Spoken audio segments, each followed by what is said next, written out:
Reliable used vehicles making their way to the scrapyard. Travis Prasad explains why. With fuel prices hitting record highs in Metro Vancouver, driving a gas-powered car like this one here has never been more expensive. It's partly why more gas guzzlers are ending up at the scrapyard as commuters go for a greener alternative and save some cash along the way. Piles of cars cover this Surrey scrapyard. We've definitely seen an uptick in the number of cars coming in.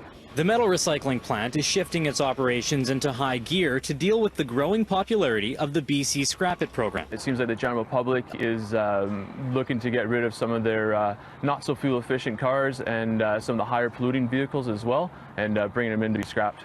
Schnitzer Steel is one of about 20 metal recycling plants province-wide to offer the Scrap It service. How it works is simple. You buy an electric vehicle that qualifies for a Scrap It rebate. Then you drive your old gas-powered car over to the scrapyard to be recycled and wait for your check in the mail. If you scrap a car and choose a new electric vehicle incentive, that would be a $6,000 incentive through our program, and for used electric vehicles, it's $3,000.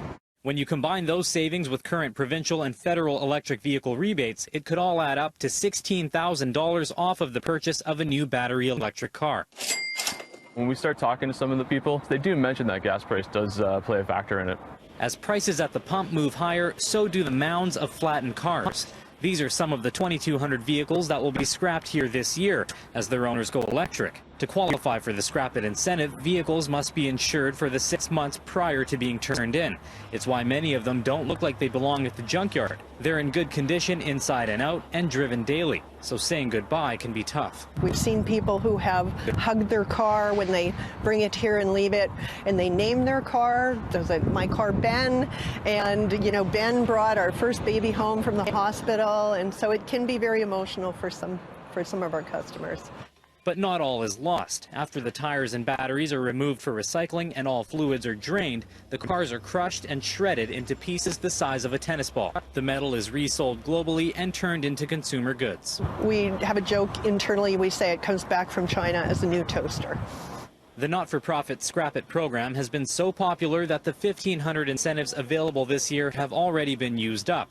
And Trincunis believes even more drivers will scrap their gas guzzlers in the coming years. It's a great alternative to get rid of some of their less fuel-efficient cars. As commuters choose to cash in on rebates and steer clear of the pumps.